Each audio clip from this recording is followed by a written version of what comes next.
Atsumu never considered himself an overly fearless person.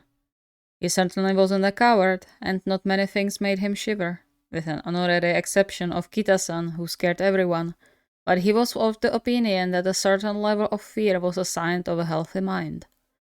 That said, there was one thing that scared him to no end, something he couldn't really avoid. He and Sakusa were going back home from their match, content with their comfortable win in straight sets. Atsumu was in such high spirits that even Sakusa's grumbling couldn't bring him down. Come on, Omi, be a bit more enthusiastic. We won! Sakusa hummed. But I wasn't at my best today, at all. You're always so grumpy, Omi. He measured him from head to toe. No wonder fans are avoiding you in person. You should try to smile sometimes. I smile enough when it counts, thank you very much. And I don't need a constant flow of fans swarming me to prove my worth. Unlike someone. Atsumu narrowed his eyes at him. I hope you are not talking about me. Who else? Atsumu pouted. Mean Ome. I just like to know my fans love me. You just like the spotlight and attention, don't you? So, what's wrong with that? It's nice to be a center of attention sometimes. You really didn't change much since high school. How dare you? I'm even better than back then. And much more handsome too. Yeah, sure, keep telling yourself that. Atsumu held his hand over his heart, his best offended expression on his face. Omi, you wound me. Why do you shoot down my confidence like that? Don't you love me anymore? Sakusa rolled his eyes and grabbed Atsumu's hand, pulling down his mask to press a kiss on his boyfriend's lips. You are too loud. Atsumu blushed. Not fair. They continued hand in hand towards their apartment. The sun had set about an hour ago, and the darkness started to spread all around. Atsumu's heart started speeding up, and he felt his hands beginning to shake slightly. He glued himself to Sakusa's side, squeezing his hand hard. Can we speed up a bit, please? Sakusa looked around, realization flashing over his face. He pulled Atsumu close to him. The street lamps will be on soon.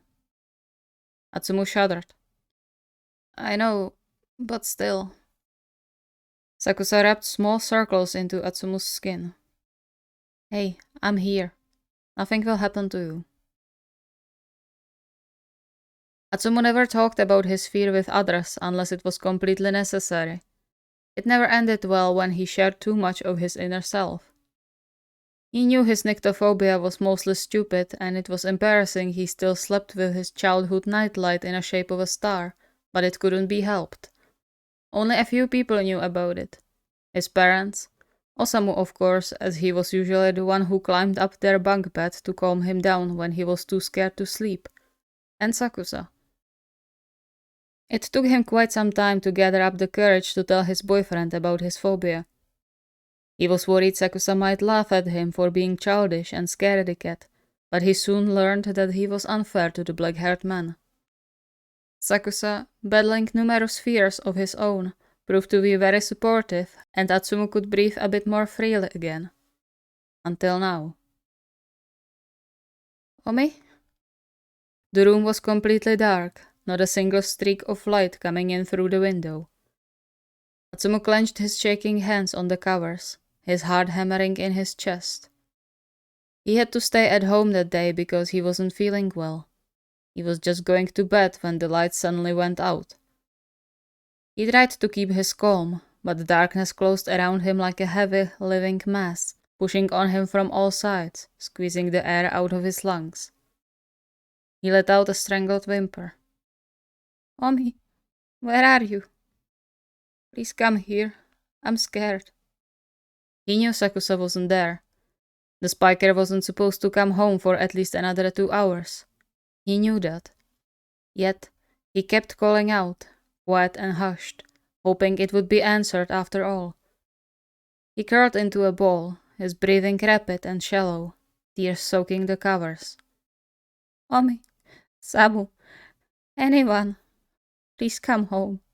I'm scared. He wanted to reach for his phone, only to realize he left it in the living room. He wanted to stand up, but the darkness froze his muscles, preventing him from moving even an inch. There was something around him. A danger. The dread. Watching him from just behind his small field of view. Lurking, crawling closer with every passing second he spent in the dark. Waiting for him to move, to give himself away. He felt like he was being strangled. He squeezed his eyes shut, more tears spilling from his eyes as he dug his nails deep into his skin. Don't let it hear me. Don't let it get me. Omi, where are you? I'm scared, I'm scared, I'm scared. He wished his brother was there. Osamu always knew what to say, how to banish the dark terrors. He wished his Omi was there. There was always kindness in Sakusa's actions, safety in his arms. But neither of them could hear him. He was all alone in the dark, all the horrors waiting for him to let his guard down, to make a sound, to... The door to their apartment burst open. Tsumu! Atsumu choked a quiet sob. Omi can't be here. He's practicing. He's away. Was it his mind playing tricks on him? Tsumu! Where are you? It's the darkness. It's a trick. Don't give in. Bedroom.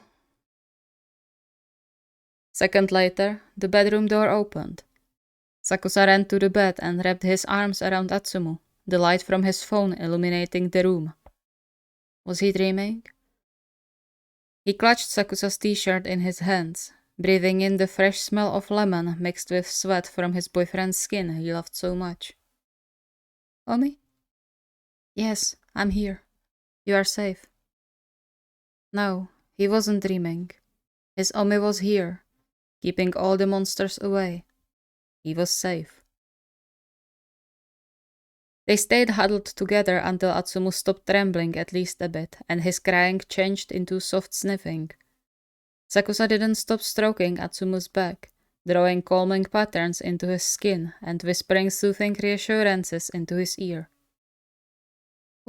What happened? No idea.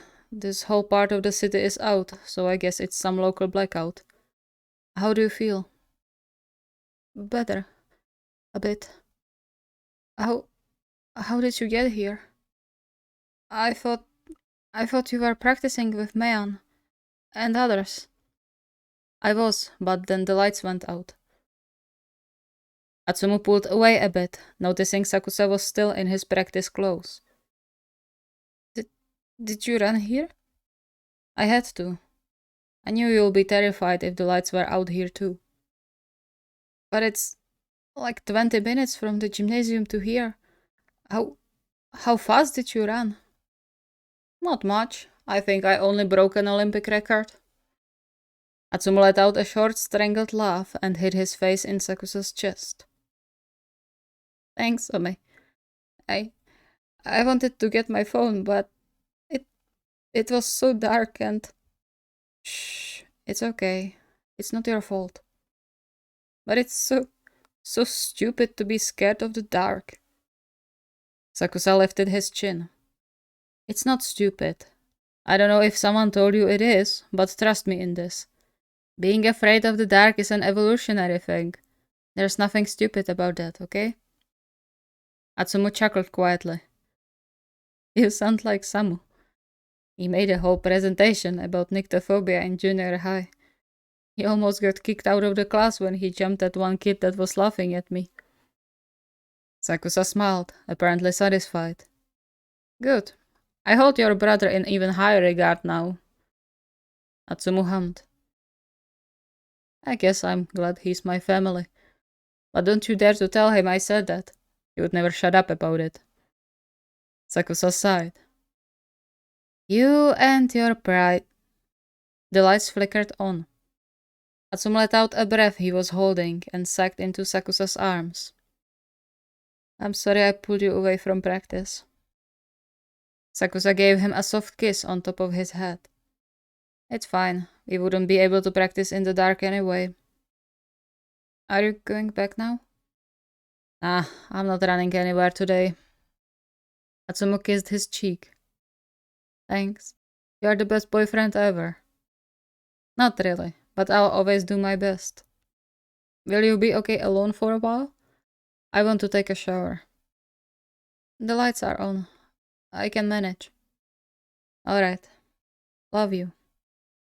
Love you too, Umi.